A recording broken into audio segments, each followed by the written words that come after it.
You know, when people remember Marilyn Monroe, they picture the blonde icon, the glamorous movie star, the woman whose smile could light up a room and whose sadness could break a heart. But before Hollywood lights ever touched her face, before the famous dresses, the red carpets, the magazine covers, Marilyn was just a young woman trying to survive in a world that didn't always treat her kindly. And there's one story, one quiet little moment from her early life that almost no one knows about. A night that happened long before the cameras, long before the fame. A night that shaped the Marilyn the world would one day fall in love with. And yet a story she never shared publicly. It takes place in 1950, a year before Marilyn's big break in the asphalt jungle. Back then, she wasn't Marilyn Monroe. She was still Norma Jeane, the name she grew up with, the name she lived most of her private life under. She was 24 years old, living in a cheap little apartment off Wilcox Avenue in Los Angeles, sharing a room with peeling wallpaper, a noisy radiator, and dreams too loud to ignore. She had auditioned dozens of times that year, rejected almost every time. You're too nervous. You're too soft-spoken. You're too pretty to be serious. You're not pretty enough to be a lead. She heard it all, but beneath the nerves, beneath the soft voice, beneath the vulnerability, there was something else, something powerful, something Hollywood hadn't figured out how to see yet. And on one particular night in the late fall of 1950, something happened that changed everything, not because the world noticed, but because she did. Marilyn had just left an audition that went poorly. The director barely looked at her.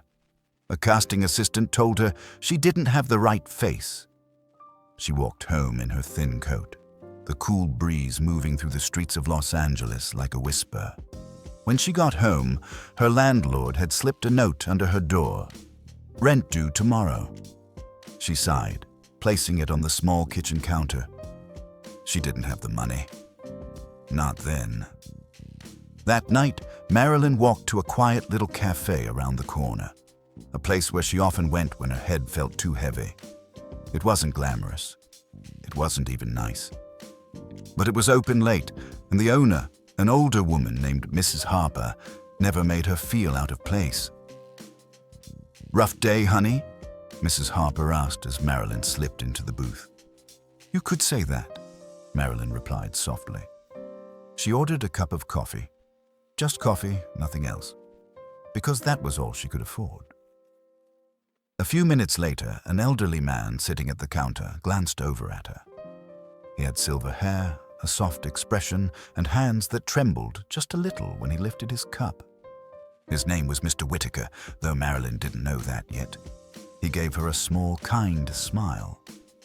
"You look like you're carrying the whole world on your shoulders," he said. Marilyn smiled politely. "Feels like it sometimes." He nodded. "You're an actress, aren't you?" She froze. "How did you know?" "You've got that look," he said. "Like you're reaching for something far away, but you're determined to get there." She looked down at her hands. "I don't even know if I'm good enough." Mr. Whitaker moved from the counter and sat in the booth across from her. "May I?" She nodded. "I used to teach drama," he said. "Years ago, before my wife passed." Marilyn listened quietly.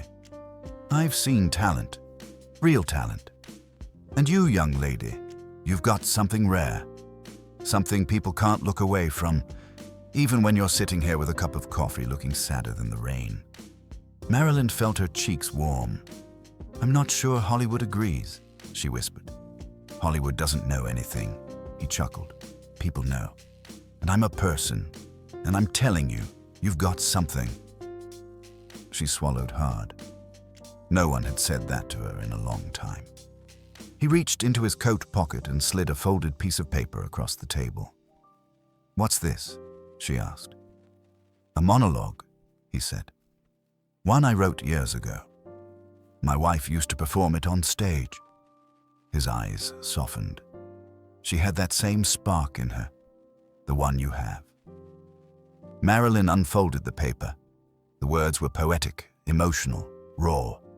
A story about a woman who felt invisible, yet kept shining anyway. "It's beautiful," she said. "Say, read it," he replied. "Out loud." "Here?" she asked, startled. "Right here," he smiled. Marilyn hesitated, then straightened her posture. She began to read. At first, her voice trembled, just like it always did at auditions. But then, something changed. She connected with the character. Her voice deepened. Her eyes softened. Her words became music. People in the cafe turned to look. Not because she was loud. She wasn't. But because she was captivating. When she finished, Mr. Whitaker wiped a tear from his eye. "My wife would have loved your voice," he said softly. "And she would have told you what I'm about to tell you now. Don't give up. You don't know it yet, but the world needs you." Marilyn felt something inside her break open, some mix of hope and disbelief, like a flower pushing through concrete. I don't know how to thank you," she said. He stood slowly, leaving a few dollars on the table. "Come back tomorrow. I'll help you work on it." But Marilyn didn't see him the next day, or the day after that. Mrs. Harper told her that Mr. Whitaker had passed away that very night, quietly, peacefully, in his sleep. Marilyn returned to the cafe booth and sat there for a long time, the monologue he gave her resting in her hands. She whispered a soft "thank you" into the empty seat where he had sat. The next week, Marilyn performed that monologue at an audition. It wasn't the audition that made her famous, but it was the one where a casting director asked her to come back. Then another. Then another. And slowly, step by step, she became the Marilyn Monroe the world would come to know. But she never told anyone about that night, never talked about the trembling hands of a kind stranger who saw in her what she couldn't yet see in herself. Never mentioned the little cafe on Wilcox Avenue or the monologue that gave her courage. Yet sometimes, long after she became a star, she would pause before a performance, close her eyes, and whisper the same line she read that night. "Even if the world forgets me, I won't forget who I am." Maybe she never did.